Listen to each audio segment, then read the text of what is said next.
the unmarked graves is validation to Indigenous people of the pain, frustration, anger, tiredness of trying to remain Indigenous in a country that is still somewhat oppressive to the Indigenous worldview. And so here we are, many Indigenous people are just dealing with our emotions and feelings and on. Welcome to Meet The Ono. It's a podcast where we celebrate Indigenous voices, empower communities, and share inspiring stories of resilience and leadership. I'm your host, Michael LaRocque, and today's episode, we have a truly remarkable guest. He's dedicated his life to empowering Indigenous communities, and he's advocating for positive change. He's the former chief of Cowessess First Nations. Cadmus spearheaded initiatives on cultural revitalization, political sovereignty, and economic self-sustainability. His profound insights and unwavering commitment to his community have earned him respect not only locally, nationally, and internationally. Cadmus will share his personal journey to leadership, the challenges faced by Indigenous communities today, and the community's response to the discovery of unmarked graves at a residential school. We'll explore the importance of cultural pride, language revitalization, and empowering today's youth to create a brighter future. So with no further ado, let's dive into this enlightening conversation with Cadmus Delorme. Cadmus, it's great to see you, man. I'm excited to have you on the show. Maybe start a little bit about your background and how you grew up. Thanks, Mike. My name is Cadmus Delorme. I'm the grandson of Leo Delorme and son of Bruce Delorme. They both passed on. My dad passed in 2017. My mother, Charlotte Bear, she's from Ochapaway's First Nation. My father's from Cowessess First Nation, where I am registered to the nation. I recently just finished a 7-year term as chief of the Cowessess First Nation. My wife and I raised three beautiful young children, and daughter 6 and two boys, 2 and 4. And my brother-in-law Noah, we all live together on Cowessess First Nation. I like to show my Indigenous worldview experience, my humor, and I love storytelling. But I also have that ability to walk in the Western worldview, to understand the policy, the bureaucracy, and just what the Western worldview offers. And I'm 41 years old. I look young. That's that reserve water I get to shower in every day, and absolutely loving my journey as a proud Indigenous person today. Oh man, that's deadly. I love hearing that. And yeah, people will have to watch your TED talk when you talk about the res water and your what was it, your mom's red feet, and you selling like smelling like pennies.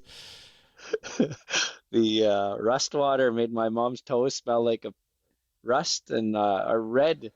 And I was wondering why my second girlfriend said I smell like a penny and how come I couldn't smell like a toonie or a loony. And found out after why I smell like a penny is because of our beautiful rust water we had at the time. Oh man, that's deadly. Those are good stories, man. Well, you talked a little bit about being chief. Can you tell us a little bit more on? I mean, you're a young guy, even just the decision to become chief and what that looked like, and kind of the journey to that. I grew up with leaders in my family. My brother-in-law is a leader in his nation. My brother is a leader in his nation of Ochapois as well. And my father was an elected official, a counselor on Cowessess. So always grew up at my kitchen table. My parents always worked hard. My mom was never an elected leader, but just that respected leader in the room that, you don't have to be elected. I graduated on Cowessess many years ago. I eventually made my way to First Nations University of Canada, got an undergraduate degree in business administration there, but also awoke in that Indigenous worldview in leadership while there. I kind of knew I wanted to be a chief. I was about 33 at the time. No, I was actually 31 at the time. 31. I was a chief. I was 33, 31. And I wanted to know the worldview of Western worldview. So I got my master's in public policy, public administration at the Johnson Shiama School of Public Policy. And I started to campaign. I first talked with my wife and my family, saying at 32 I wanted to be a chief in the upcoming Cowessess election. My dad said, "Why are you crazy to do that?" And my wife and family gave me my blessing. I then started to campaign around the community, the nation, off and on reserve, and I got elected in 2020 in 2016, chief of Cowessess, and I was reelected in 2019 to a second term. And we just recently had an election, and I decided not to run a third term. I enjoyed my 7 years and just wanted to transition a good house over governance house to the new chief and council. Oh yeah, no, that's awesome, man, and um, that's really cool to do that so young. Everyone, well, most people, right? There's a lot of people have the vision of older men being the chief or older women being the chief, but even just recently, there's a lot of young people stepping up, men and women, really filling that role and doing it quite well. And with that being said, I mean, you did from the outsider, from what I seen, not living there, but you did an amazing job, even just being able to have a lot of uh, kind of initiatives with renewable energies, different land use efficiencies, some agriculture. Like these are just on the surface for me, but like I mean, what really stands out for you, and what are you most proud of your 7 years? Yeah, it was an amazing 7 year journey. I'm interested. I'm 3 weeks not a chief today as we talk, and I'm still transitioning out of being a chief mentally. Like I don't have the tone, I don't have the signature, I don't go to meetings, but just mentally, it takes a little bit to transition out. It also gives me a time to reflect on the amazing moments. When you're a chief, you don't really have time to share a good moment because you manage poverty 80% of your time. And that 20% extra is what makes you an amazing chief, is what are you going to do with that extra 20%? Are you going to be innovative? Are you going to think outside the box? Or, what kind of tone are you going to bring? You're not the decision maker as a chief. You're the motivator. You're the one that nudges in the direction that sometimes people don't see it, but they know they ought to go that direction. And so, I look back, I had an amazing team. I was the youngest around the first table. All the council that were elected with me, there's eight. I was younger than all of them. And I wasn't a counselor before. I wasn't a chief before. I had no political experience. I just ran to be a chief and got elected in 2016. So I had to prove myself the first 5 to 6 months in my 4 year term, my 3 year term at the time. And so I actually get a rush on proving to people. I have an old golf story about proving myself, and after the 6 months of showing that I'm, to the people that I'm capable of being the chief that they voted me in to be, you're given two suitcases as a chief. They're non you'll never see them, but they're there a part of chief. The first suitcase is about everything the prior chief and councils never addressed. The elephants in the room of your community and your nation. The things that people don't address because they know they may not get reelected if they talk about it as chief and councils. That's the first suitcase. So you got two options as an elected official. You can put it under your desk and pretend it's not there and focus on the second suitcase, the optimism of why you got elected, the promises, the guarantees, the momentum, the opportunities in front of you. And after talking with the eight counselors who are the decision makers, we agreed to open that first suitcase in the first term.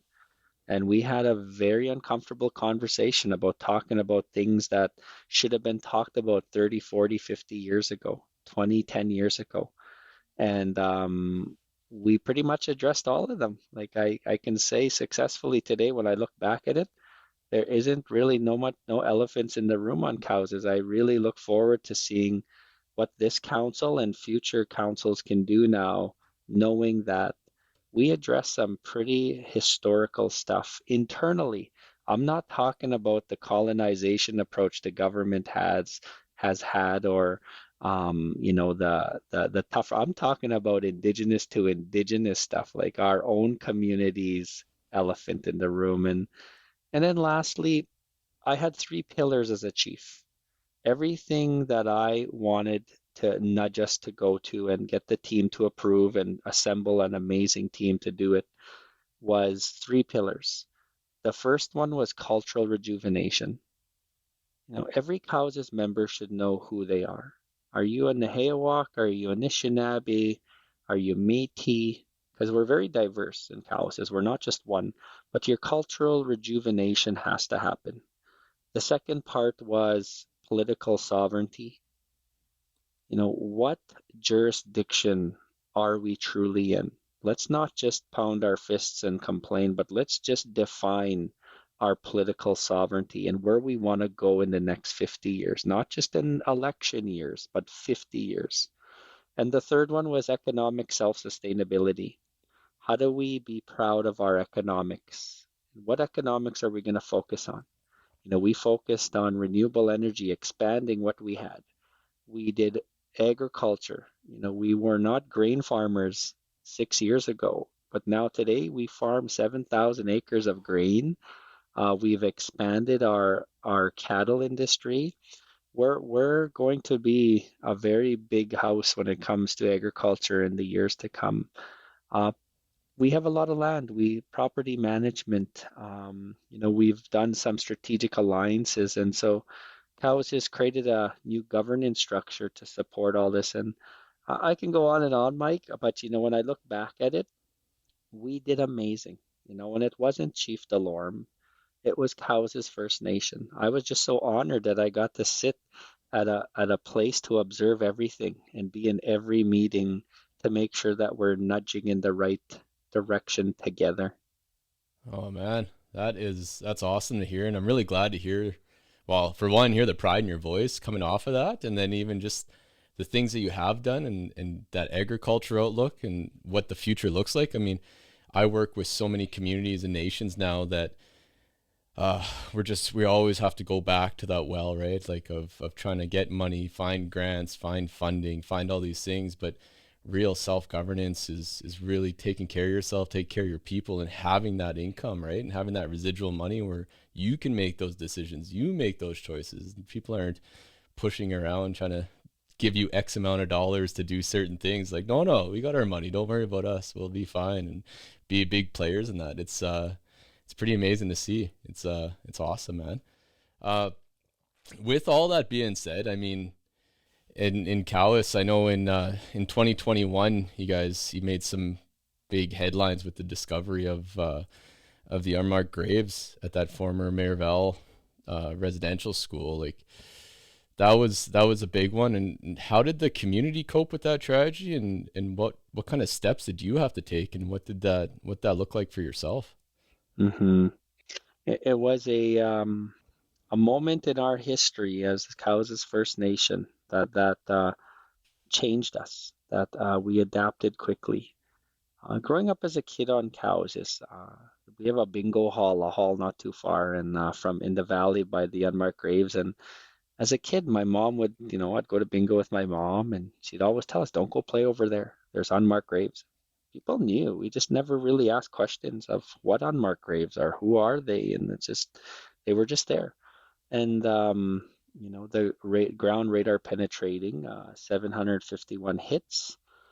We were doing ours, and we were doing it not to go public. We were doing it just because we wanted to start to put headstones to unmarked graves. Like it was a matter of a duty for us. And then Kamloops, Chief Kashmir came forward on behalf of Kamloops and shared 231, I believe the number was in May of 2021, and it just like it paused the whole country. It just, it was just like a moment of truth. And, that moment, Cowessess, we were about to finalize our numbers. And so we finalized our numbers a few weeks later.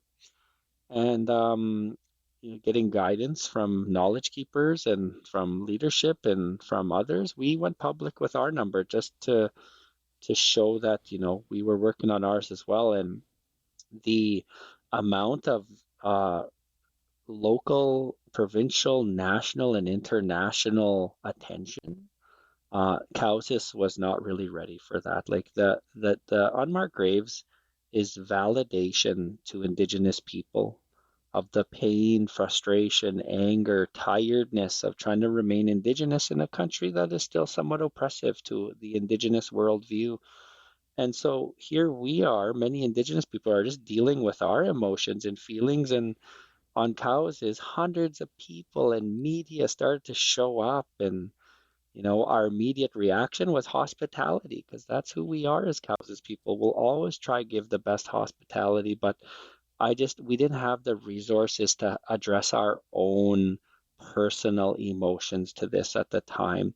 And then it was triggering, internally, Indigenous to Indigenous, we started to agree and disagree on the validation.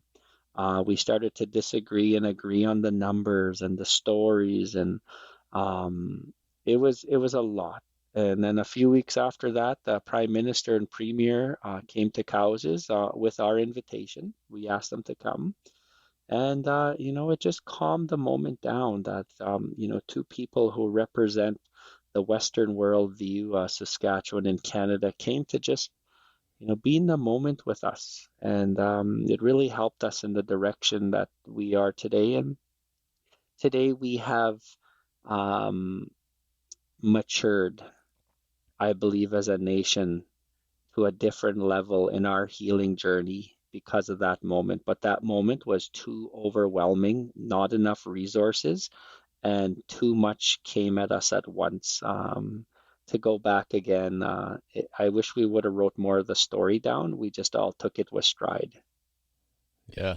No, and that's, I mean, that's kind of the story too for a lot of nations, a lot of communities, right? It just a lot of things are so overwhelming, and they're just, you got to just run around.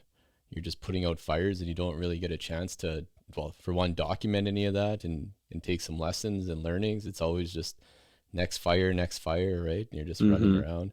Um, that's a lot, man. That was again, from the outside, you handled it quite well. I mean, as far as I could gather. I mean, I spent a lot of time looking at these things, and again, with my career, it's part of what I do, right? And really interested in Native communities and how nations handle things and the way things are going. And it's again, I think you guys did the best you could with what you had, and that's kind of where it is. And that leads to my next one, which is a little better story in the sense of you guys became the first community to have jurisdiction over your kids in care, which is awesome, man. And now I'm seeing other communities really pushing for that, fighting for that, getting it, and being able to control that. Like, did that initiative come from the group? Did it come from a certain person? And how did that feel as a win for the community? Cowessess First Nation, we're a rights holder, just like every other 633 nations across this country, as well as Métis and Inuit. And as rights holders, we have an inherent right to our children.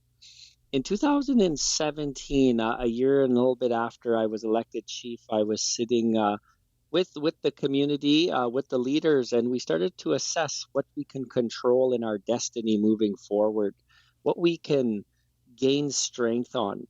And child welfare reform was a discussion. It started with a coffee, actually, with Elder on Cowessess. We were breaking bannock and having tea at her house, and she was sharing with me the challenges she has with her grandchild in the system, in the child welfare system. And so I started to let her know that we have an inherent right to this, and Canada is about to approach it as well as an alliance, as a crown relations. Theirs was called Bill C-92, now the Act. And so the elder I was sitting with said, let's do it. And so I went to council. You always got to start at council in Indigenous governance. So I went to council. The 8 council members, just said, make sure we can, get reelected and don't send us back 20 years doing this. So I said, I'll do my best. And we assembled a team with council, with knowledge keepers, with Cowessess members, and with non-Cowessess members. And we embarked on a journey. We started to assess our losses of control when it comes to our inherent rights to our children.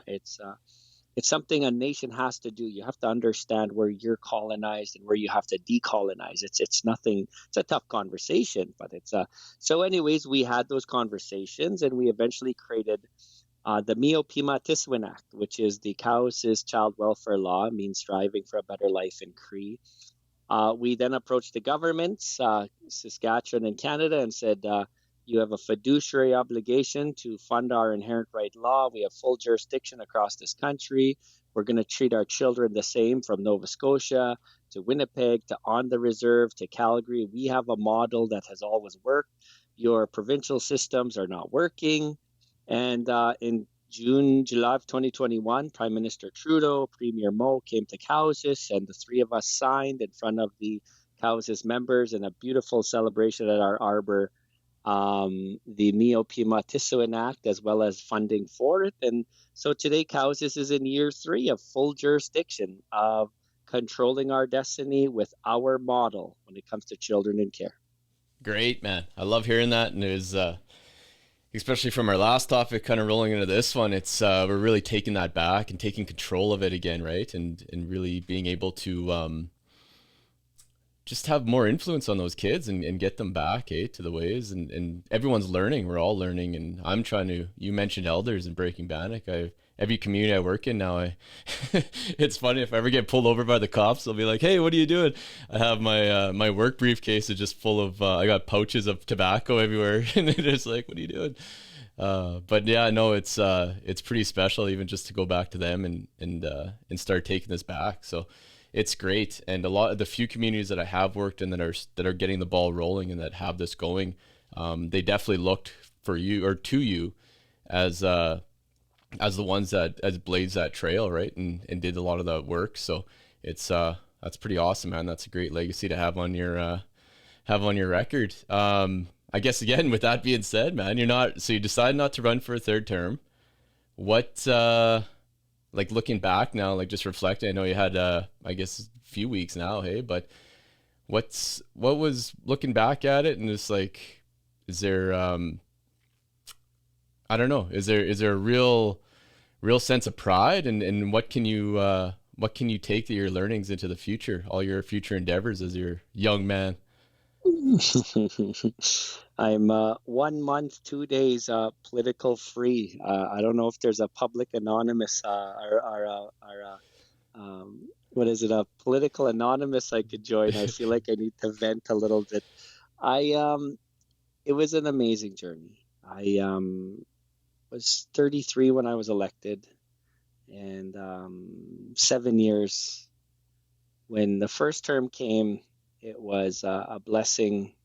We reorganized governance-wise our foundation, asserted our jurisdiction with our own constitution. Now, Cowessess has a constitution validating our inherent rights and, empowering our citizens, Cowessess citizens. And then year 2, we went into growth stage. We went into creating agriculture, renewable energy projects, child welfare. And we did that all through a pandemic and during the unmarked graves. Nobody ran in politics in this country to say, I will get us through a pandemic, or I will get us through this moment of validation of unmarked graves. And so as leaders, we did that. And, today when I sit here, I reflect on the amazing team and the support of the staff and the momentum of the citizens and the support of other Indigenous people and Canadians. Cowessess, I believe, is a nation that is respected now regionally, provincially, nationally, and even probably a little bit internationally. And, the reason I sit here and smile is I want to make sure youth across this country, no matter what they're doing, if they're from Cowessess and someone says, you're from Cowessess, you guys have a progressive nation. You're from Cowessess, oh, you guys are into this, you guys are into that. That should be motivation to that youth to show their parents and grandparents that we are getting stronger one day at a time. That is great, man. John, I interviewed a guy, John Langdon. He's a pretty cool dude. He's got a lot on the go, and that's what he said. That he's like, people are looking, and there's like, it's cool to be Indigenous. Everyone wants to be Indigenous again, and looking back and being strong and having leaders like yourself, very progressive and moving forward and striving for better things. So it's awesome. That really ties into the next one of you mentioned it with youth and youth from your community. Like, what's what can they aspire to, or what can they use to become better leaders, or what can they start working on to become better leaders, these youth, and especially as ourselves as parents, like what can we that you've seen down the trail, now you've been around it for so long, that just some skills to ingrain in these kids. Hmm. In 2023, our youth are excelling. They're excelling in a Western worldview. Social media, the Western worldview education, the sports, many different means. There's many hobbies, and that's really good. But a youth, especially an Indigenous youth, when they look in the mirror in the morning when they're getting ready or brushing their teeth, and they see that beautiful caramel colored skin, and some are undercover. I'm not going to say not all are caramel colored, some are undercover, but you know what do they see in themselves as an individual?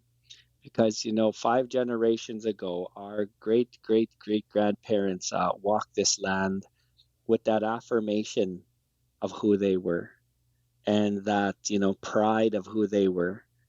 5 generations now to 2023. We've been through a lot in the last 5 generations, but our youth have all opportunity to succeed in a Western worldview.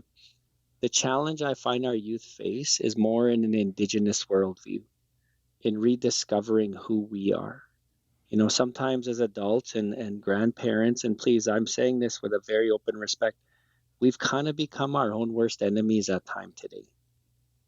And we carry chips on our shoulder that we have all right to do because of what this country has done, because what people have treated us. But are we treating and training our kids to be resilient like our great great great grandparents by, you know, just it's a balance we have to do as adults to prepare our children to be resilient and proud people. And language is foundational. Some people will say, why teach the language? It's not going to help them. I actually still hear that today, even from our own Indigenous people. And I'm 20% fluent, and I've taught myself over the years. But language, is identity. It's beautiful, it's funny, it's relationship. And secondly, it's the pride and just what Indigenous people, you know, who we stand and who we are, how we stand and who we are, in our dance and our songs. Like, every youth should have a song and a prayer that they walk this land with. You should have one song from the drum that you can sing at any time when you're alone, when you're sad, because life is like that. And then lastly, you see role models out there like Ethan Bear in the NHL, or Bridget Lequette in hockey. There's Ashley Collingbull, and there's all these role models out there that are young and doing amazing things, and they're succeeding in the Western worldview. But I find that the more we focus on our Indigenous worldview, the more the foundation is going to be set long term, because the Western worldview, it is tough to succeed in that. I am not going to shy around it. There are glass ceilings that are there. And some of those glass ceilings are between our own ears, and how I don't belong here, or I want to go back to the res, or I want to just stick with my bros. And no, no, that's kind of between your ears. Like, you just got to realize you have your own glass ceilings, and some of them are in Western worldview. Like, there's reasons why Indigenous people are not in certain areas. Like yourself, like, Michael, you're telling me that, you're succeeding in a science area that is like very unknown for many Indigenous people. And so, yeah, I see so much potential for youth, and I love being a motivational speaker. You put me in front of youth, and I can get them laughing, and I can remind them who they are, but also set the tone moving forward. That's great to hear, man. That's really good advice too. There's a lot wrapped up in that, and I love hearing it. And you nailed it, right? Like, we put all these glass ceiling, we put all these limitations, especially on ourselves. And I'm a prime example of that. And it is a real battle all the time in my head of, you don't belong here. You're not smart enough. You can't do this. You can barely spell. You can barely read. But it's just how you communicate, how you do things with people, and a work ethic, and it goes a long way. So that's awesome to hear, man. You did mention kids. Let's kind of flip the switch a little bit and just talk about yourself. Like, you have a few kids, your wife. What does that look like with your family? And I homeschool, so I always ask these questions. Like, they're in traditional school, they do all these things. Like, what do you got on the go with them? Good for you for homeschooling your wife and you. So my wife and I, we've been snagged 17 years. We've been married 10. We both achieved an undergraduate degree together at First Nations University of Canada. Took 90% of the same classes. We were very competitive with each other, and I studied twice as hard as her, and she still beat me in GPA. And I taught myself at that time, don't compare yourself to people beside you. Just know you learn at your own means. And so she went on to get into the workforce. Today, she's a director of human resource in an organization. I went on to get a master's in public policy at a school called the Johnson Shiama School of Public Policy, and then I was elected chief. And we had children. We raised my 17-year-old brother-in-law, my sister's youngest brother. He's lived with us for 7 years now, and we have a 2, 4, and 6-year-old. 2 and 4 are boys, 6-year-old's a girl. Girl runs the house. She holds the remote. She tells us what's going to be on TV, and they all attend daycare and school on Cowessess. We live on Cowessess. It's something that we take pride in, and our kids are in t-ball and underhand right now. It's springtime here, so they're going to get into soccer and other sports. I have very very hyper children who love sports, and I'm just learning what kind of dad I'm going to be as a parent slash sports watcher, almost assistant coach. I'm very competitive and I'm very hard on myself.